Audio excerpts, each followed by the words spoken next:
All right, let's take a look at Mörk Borg Heretic. So I got my stuff in, and obviously this is not going to be for people who are not going to probably run it, so I wouldn't watch this, as I'm going to pretty much be wrecking it, showing you everything that's inside in a, try to be brief as possible format here. So here's the main book, and it's got that normal Mörk Borg quality to it. It's got this cool poem on the back, but it's got the nice art production that they're used to. So it also comes with this is a fold-out minimal dungeons, kind of done in a comic book format. You can kind of see here. And it's very minimalist. You're going to have to kind of like have your characters go into these different panels and kind of relive what's going on in here, facing the creatures that these characters face. And on the other side is a pretty cool piece of artwork. This folds out pretty big, as you can see.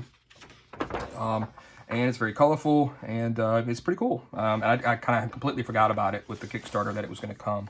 So there's that.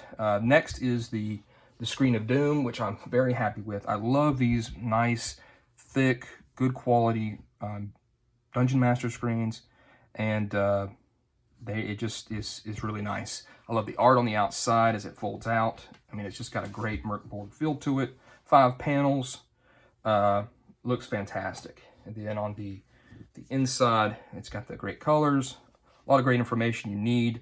You know, obviously items, only ever roll when failure isn't interesting, violence, show no mercy when it comes to like these type of bad guys here. It's got your powers. Right here, it's got somewhere to drink, how to create like a tavern. And then here's got 40 city elements. But what's really cool about this this screen is something pretty ingenious. It's kind of like a photo album. This page comes out, so does the one on the other side, and this flips over. And you can print these off, whatever you want, and stick in here in these little plastic tabs, like this.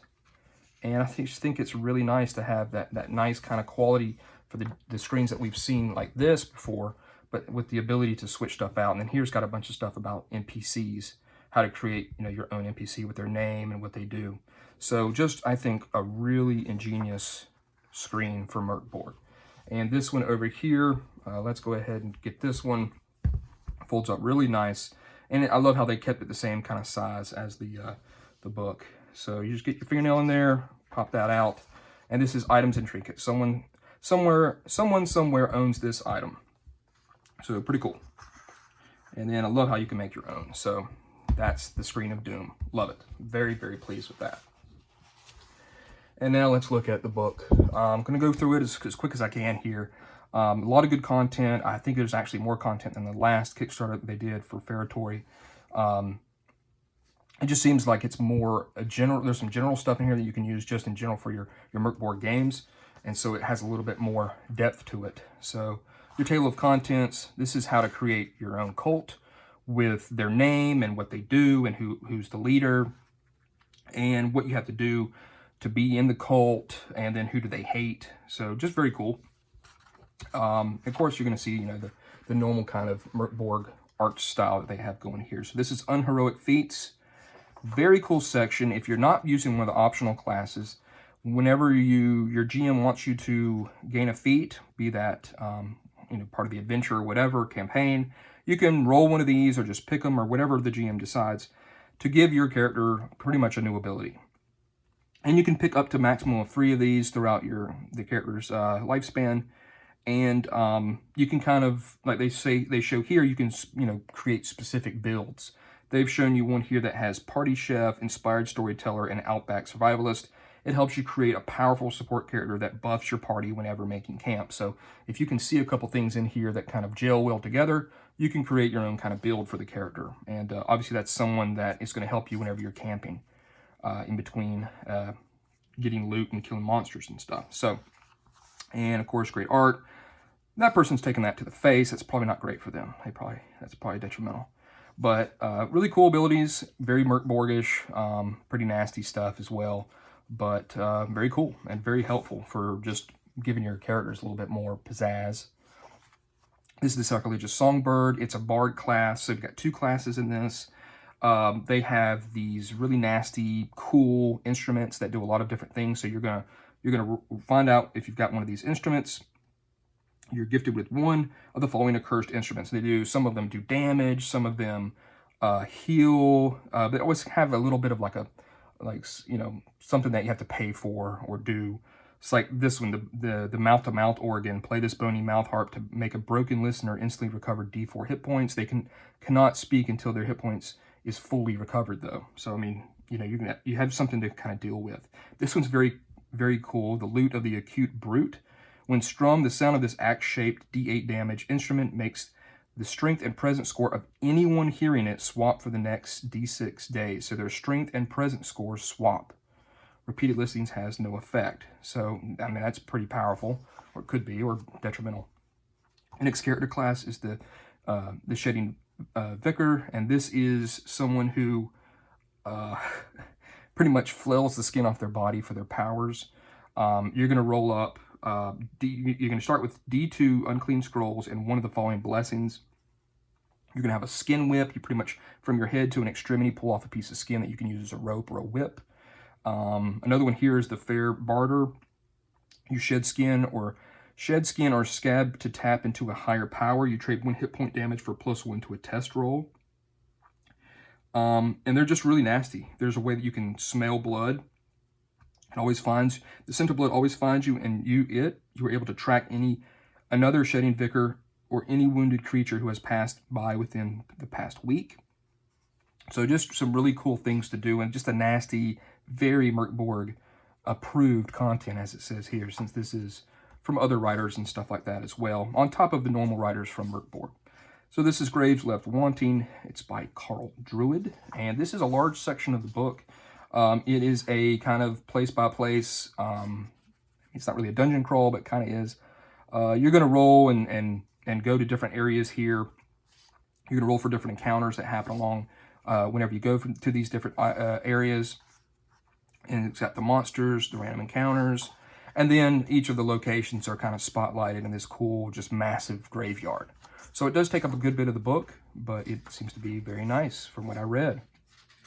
And as you can see, yes, many pages. And then it's got this kind of 1-2 page little dungeon crawl here. It's called the Gluttonous Dungeon. It's called Bloat. And it's got a bit of the story and, again, that kind of normal Mörk Borg layout here for the dungeon. Next, it has a section on being cursed. What is your curse? Some of them are pretty nasty. Any tool you use breaks. Wherever you go, black cats follow in great numbers. In 2d6 plus 4 days, a black goat comes to you in your sleep and carries you away to the void eternal. So, I mean, just, you know, some really crazy curses. And then who can help you with it? What is the price for this knowledge? And then how do I get rid of it? So you got the curse, go there, pay the price, get rid of the curse. Very cool. And again, it's going to help you just in a general sense. And so will this guy. This is the merchant. He's a mysterious peddler. And what he is, he's an undead guy. And he's going to show up in different lands in Mörk Borg. And so he's going to have one item. But in order to get that item, he's going to have one item per location. So it's always going to kind of be different based off those locations. In order to get that item, it's going to cost you a bit of your soul. And so you're going to roll d6 and you're going to lose an ability score, or maybe lose your hit points, or unfortunately you might have to roll twice. Now he will buy rare or magical or extremely heretical items off you for a portion of your soul, for a portion of a soul. So you're going to roll on that table the same way, but you're going to add that result. So while you might have lost strength before, maybe you get agility if you give him something when you see him. So it might not be the same.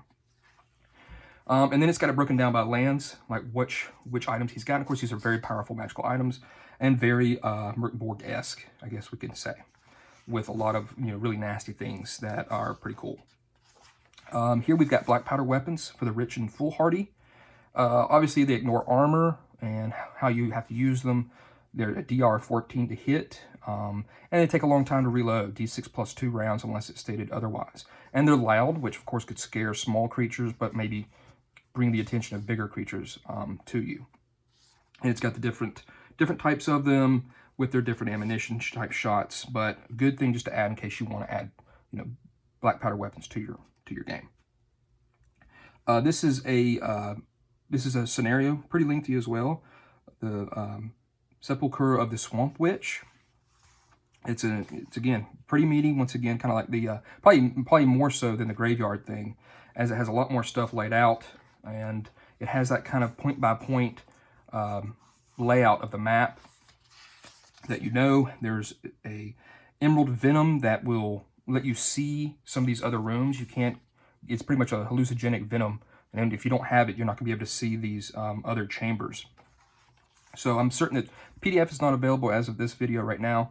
They want us to see it in our hands physically first, but I'm certain this is gonna have a great hyperlinked touch-in so that you can jump right to each room. So that's gonna be very helpful. And again, quite large with spider pits and worship halls and stuff like that.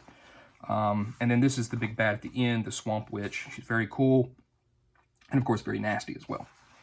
And then there's some cool wishes that you can do. You can make a wish on an altar.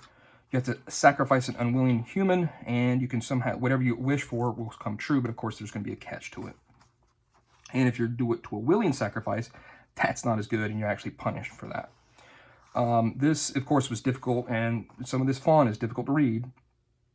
This is, and of course it's a bit of a tongue twister, the Bone Bower, and it's pretty much a fae, a nasty fae that uses children's bones as their arrows. So just a cool creature to add to your game. Really wicked and nasty. Next is another nasty creature. This is the Burke Bitter, and it is a pretty much an arthropod that is very nasty. They actually have a thing where they can kind of lay their eggs in a baby, and then that baby, as it grows up, kind of runs off and becomes a big turd for you. Probably a monster or something like that, some sort of creature. It doesn't really tell you much about it, just tells you kind of, you know, what it does. But they can create a glue that can be used, very sticky glue.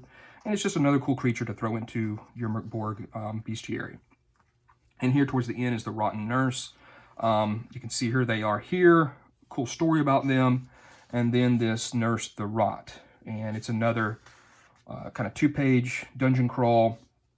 You enter this chapel here and then go around to these different rooms with some nastiness, like always. And you actually come across that Burke Bitter creature.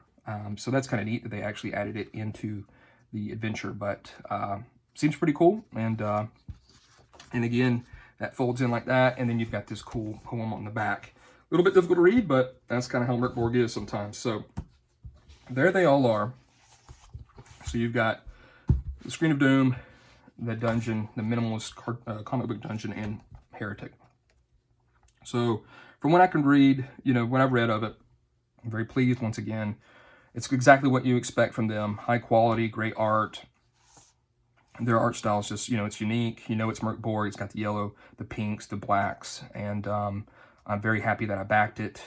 There was one thing I didn't back. It just didn't seem something that interested me. But I'm very happy with what I did.